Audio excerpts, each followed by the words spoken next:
Assalamualaikum warahmatullahi wabarakatuh. Alhamdulillahirabbil alamin. Saya Ika Tamara Dewi dapat bertemu lagi dengan para pemirsa Lingkar TV dalam acara Kulhum, Kuliah Hukum, bikin masyarakat melek hukum.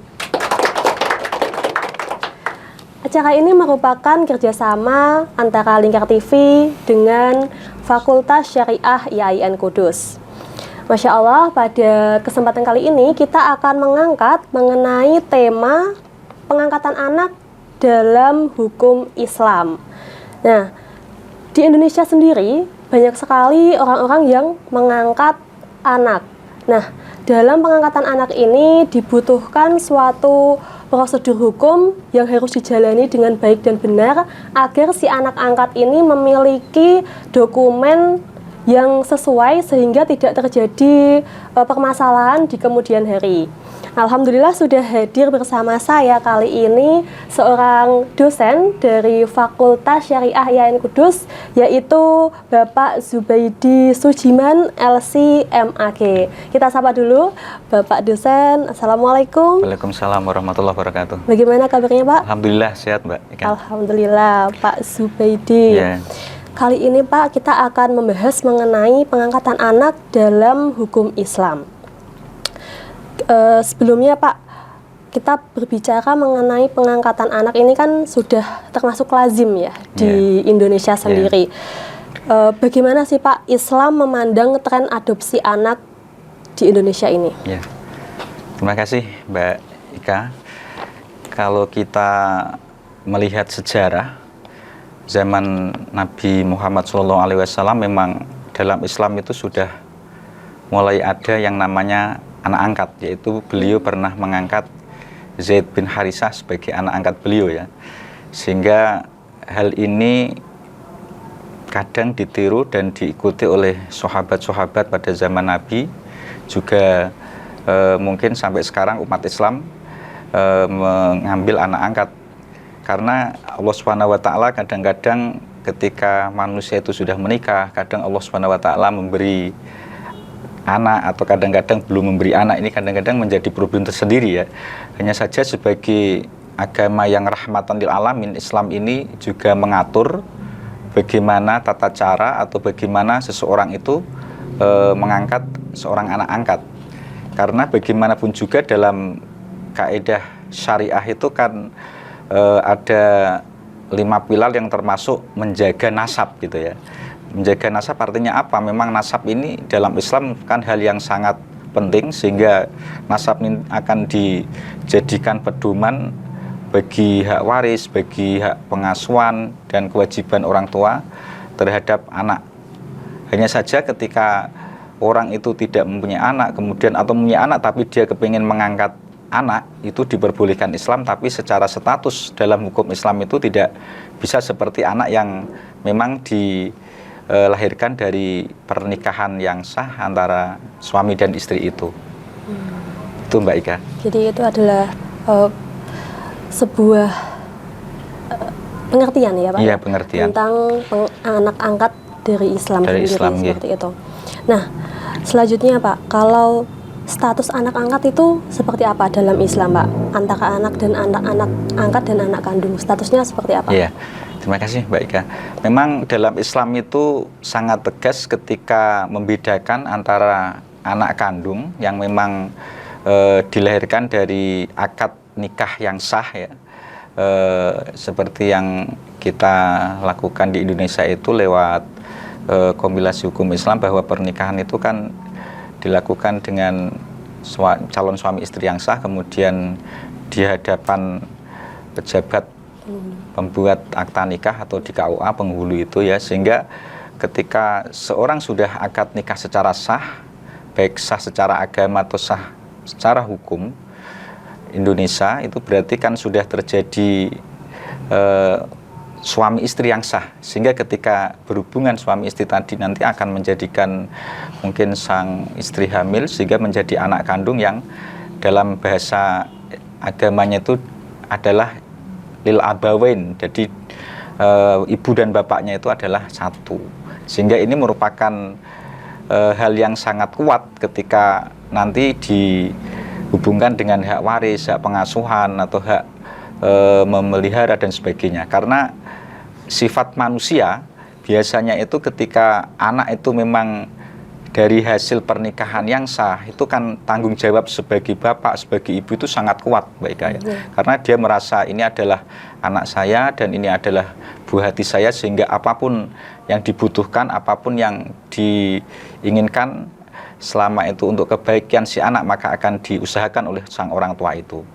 Hanya saja ketika anak angkat memang dalam kompilasi hukum Islam pasal 171 huruf HK itu memang disebutkan anak angkat adalah anak yang pemeliharaannya untuk hidupnya sehari-hari, biaya pendidikan dan sebagainya beralih tanggung jawab dari orang tua kepada orang tua angkatnya berdasarkan putusan pengadilan. Kalau dalam hukum Indonesia memang bagaimanapun juga ketika anak angkat itu sudah dijadikan anak angkat, juga sebagai seorang orang tua angkat juga berkewajiban untuk menghidupi, untuk membiayai, memberi makan sehari-hari. Hanya saja secara nasab, Islam tidak mengatakan dia itu adalah anaknya orang yang mengangkat sebagai anak. Maka dalam Al-Quran itu disebutkan untuk uhum li abaihim huwa aqsatu indallah fa ilam ta'lamu aba'ahum fa ikhwanukum fid din wa mawalikum wa laisa alaikum junahun fi ma akhtatum bihi walakin ma ta'ammadat qulubukum wa kana Allahu ghafurur rahim. Jadi panggilan mereka atau anak angkat itu dengan memakai nama bapak-bapak mereka, artinya apa? Binnya, atau mungkin kalau ibu itu binti ya, karena mungkin kalau di Indonesia kan kita itu menyebutkan orang itu kan nama bin. Tapi kalau mungkin di Saudi Arabia itu malah ibunya, Mbak, yang dipakai itu. Karena kelihatannya Saudi itu melihat ibu itu lebih berhak untuk digandingkan namanya, karena dia kan mungkin yang mengandung, yang memelihara, yang menyusui dan membesarkan ya. Tapi kalau kita di Indonesia kan biasanya bin bapaknya. Hanya saja itu mungkin perbedaan negara kita dengan Saudi Arabia. Hanya saja memang untuk memanggilkan itu tidak boleh langsung, misalnya tadi Nabi Muhammad Shallallahu Alaihi Wasallam itu mengambil anak angkat Zaid bin Harisah, tidak boleh disebutkan Zaid bin Muhammad, tapi tetap Zaid bin Harisah karena dia aslinya memang anaknya Harisah, bukan anaknya Nabi Muhammad Shallallahu Alaihi Wasallam. Maka dalam pandangan Islam diluruskan gitu ya. Jadi anak angkat itu secara kemanusiaan memang sebagai tanggung jawabnya orang tua yang mengangkat, tapi secara nasab itu tidak boleh langsung dinasabkan ke orang tua angkat itu. Itu Mbak Ika. Ya.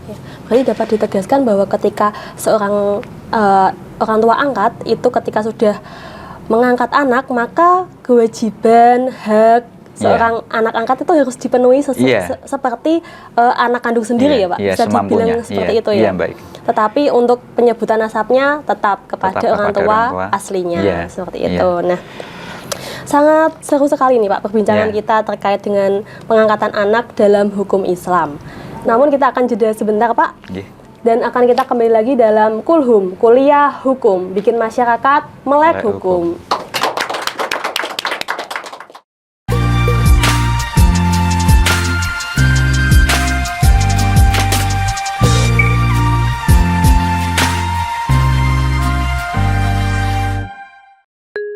Ramadan penuh berkah.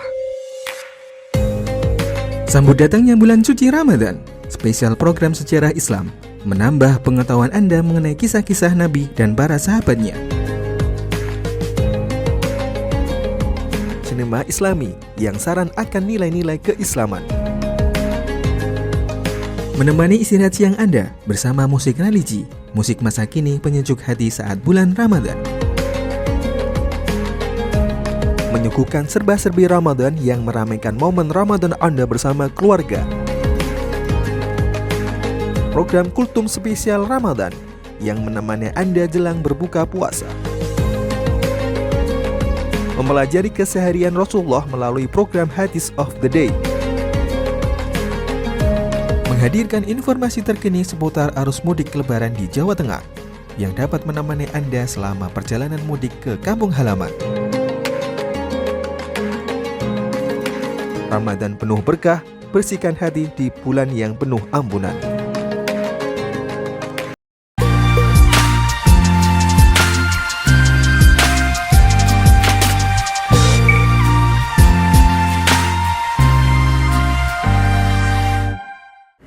Kembali lagi di Kulhum, Kuliah Hukum, bikin masyarakat melek hukum. Kembali kita lanjutkan perbincangan mengenai pengangkatan anak dalam hukum Islam bersama Pak Dosen Zubaidi.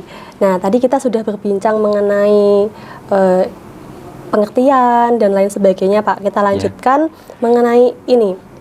Bagaimana sih interaksi antara orang tua angkat dengan anak angkat? Misalnya, kalau misalnya orang tua angkat dengan anak angkat, bolehkah orang tua angkat ini mencium anaknya misalnya atau memeluk anaknya, dan kebalikannya, bagaimana ketika orang tua angkat ini sudah tua, kemudian sakit-sakitan, dan anak angkat ini diperbolehkan atau tidak mengurus si orang tua angkat, misalnya menggantikan popok seperti itu. Oke, makasih Mbak Ika.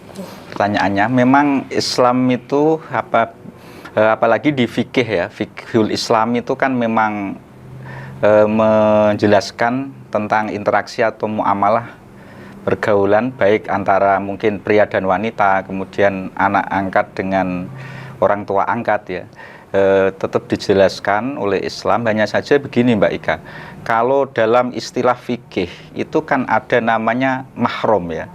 Nah, mahram itu kalau dalam Al-Quran itu kan ada hurrimat alaikum ummahatukum. Jadi ibunya yang asli itu, yang diharam menikah itu ya, hurrimat alaikum ummahatukum wa banatukum, kemudian anak-anak perempuannya ya, wa akhwatukum wa kholatukum wa ammatukum.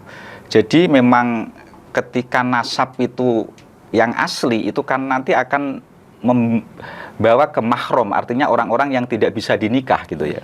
Maka dalam posisi seperti itu pun tata cara antara anak angkat dengan bapak angkat dengan ibu angkat, apalagi mungkin anak angkatnya itu putri nggih, kemudian dengan bapak angkatnya tetap harus ada hal-hal batasan-batasan yang diatur oleh Islam. Otomatis ketika dia mengangkat anak angkat, misalnya kok bapak itu anak angkatnya putri, secara hukum Islam dia ketika, kalau fikih-fikihnya Syafi'i itu ketika bersentuhan ya membatalkan wudhu gitu.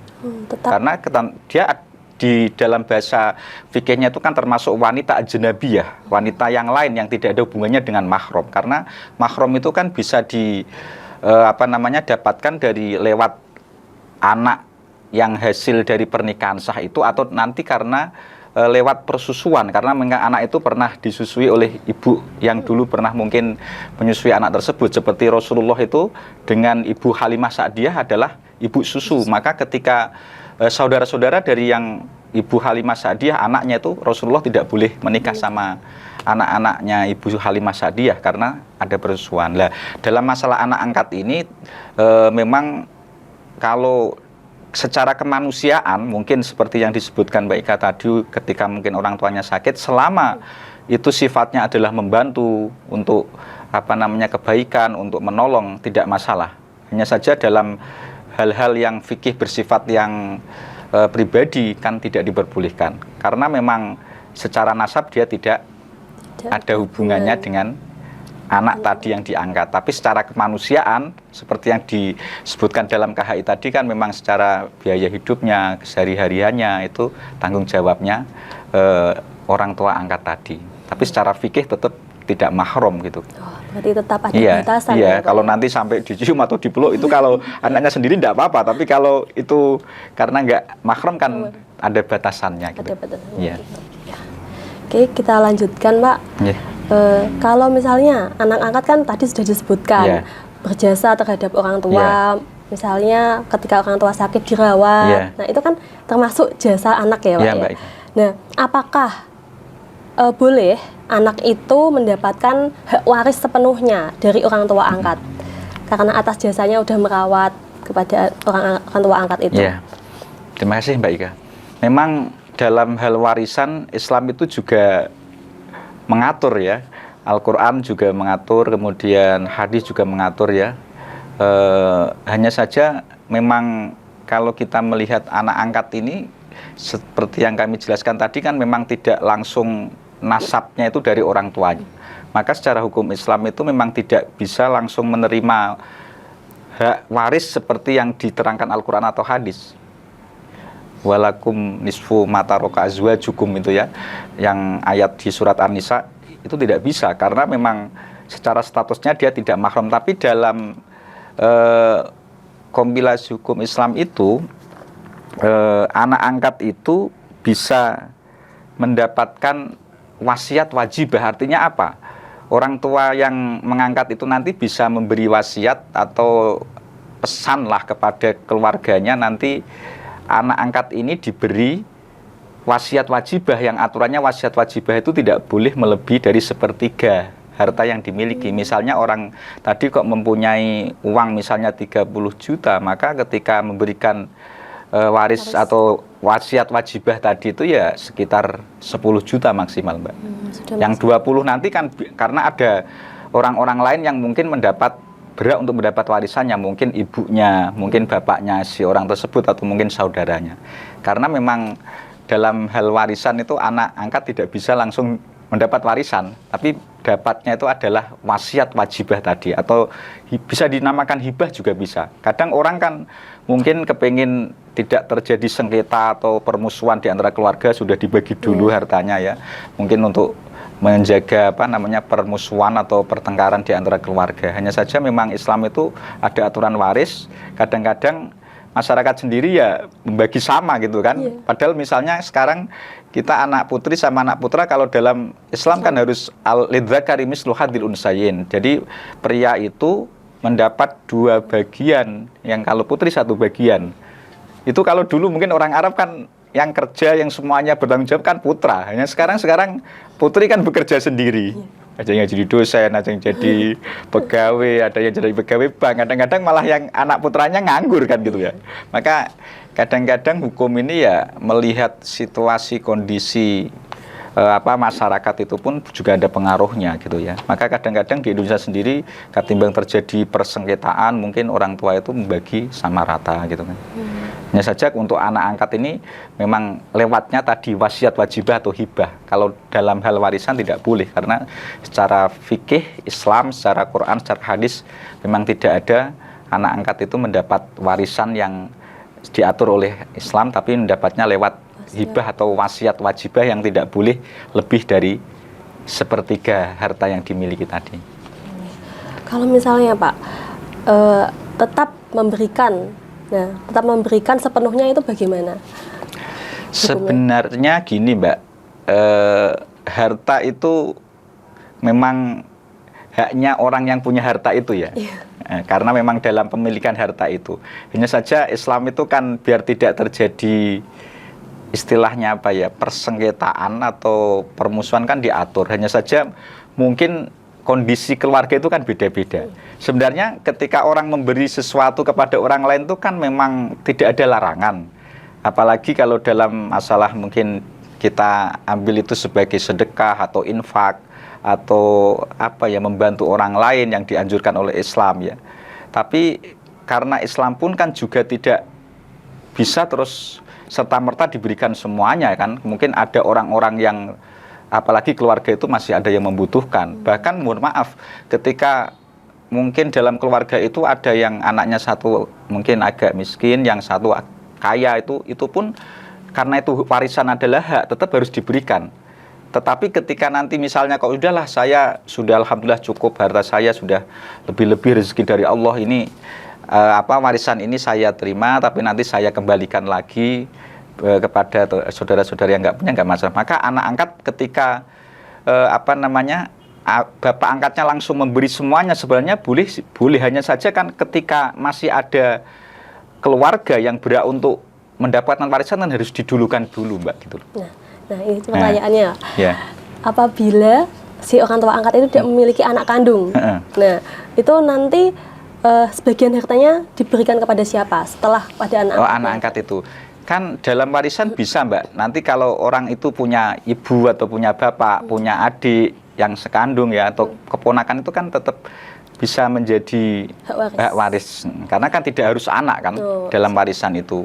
Kalau memang nanti orang tersebut kok mewasiatkan mungkin untuk mensedekahkan kepada masjid atau panti asuhan atau madrasah, ya nggak masalah. Itu kan termasuk wasiat itu kan. Selama memang masih mencukupi uang yang ditinggalkan si orang tersebut tidak masalah. Tapi Islam ingin menjelaskan yang berhak untuk mendapat warisan itu diberikan dulu gitu loh Mbak, karena itu kan haknya gitu. Kalau memang langsung diberikan semuanya kan nanti hak-hak yang mestinya berhak itu nanti kan akan terdolimi, mohon maaf lah gitu ya. Jadi biar sama-sama memahami. Kalau memberi itu memang sebenarnya adalah hak seseorang kan ya Mbak ya. Misalnya anak angkatnya dibelikan motor, dibelikan mobil, itu kan haknya. Tapi ketika nanti sudah menjadi tirkah atau harta warisan itu kan tetap harus diatur sehingga tidak terjadi persengketaan atau permusuhan dalam keluarga itu. Karena masalah harta warisan itu kadang-kadang kan seringkali jadi permusuhan Mbak. Atau persengketaan di dalam keluarga itu sendiri. Benar Pak, luar biasa sekali ya Pak. Islam mengatur tentang hukum ini, hukum pengangkatan anak secara detail ya. Berarti anak ini, anak angkat tetap bisa mendapatkan harta dari orang tua angkat dengan cara wasiat wajibah itu tadi ya. Ya, Masya Allah sekali, luar biasa diskusi kali ini Pak. Terima kasih banyak Bapak Zubaidi. Namun tidak terasa kita sudah memasuki akhir penghujung acara ini.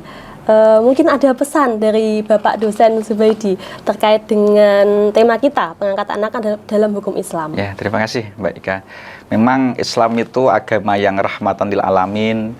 Islam adalah agama yang selalu memerintahkan untuk saling bekerja sama dalam kebaikan dan ketakwaan. Ketika orang itu memang ingin untuk mengangkat anak angkat sebagai mungkin amal kebaikannya diperbolehkan. Hanya saja Islam juga menegaskan bahwa anak angkat secara nasab itu memang tetap nasabnya ke bapak ibu yang asli, yang orang tua angkat itu hanya sebagai orang yang membantu atau orang yang bertanggung jawab dalam kebutuhannya, sehingga nanti tidak terjadi kesalahpahaman dalam masyarakat,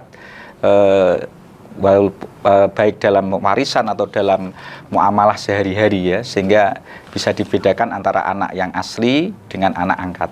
Mudah-mudahan dengan pencerahan ini tidak menjadi polemik ya di dalam masyarakat. Ya, bisa dimusyawarahkan, dikomunikasikan antara keluarga. Terima kasih Mbak. Terima kasih banyak Pak dosen Zubaidi.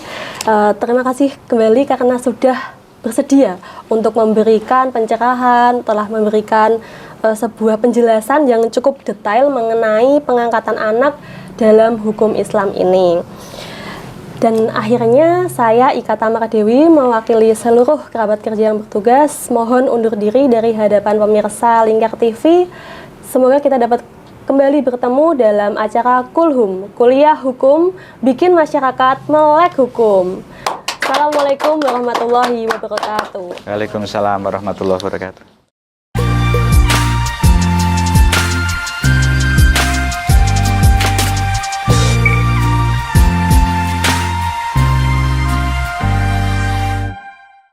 Tonton siaran Lingkar TV melalui aplikasi Lingkar TV di Play Store. Dengan cara ketik Lingkar TV di pencarian Play Store, kemudian tekan install. Mudah bukan? Nikmati tayangan-tayangan menarik dari Lingkar TV kapanpun dan dimanapun Anda berada. Tinggal tekan menu Lingkar TV di HP Anda dan selamat menonton!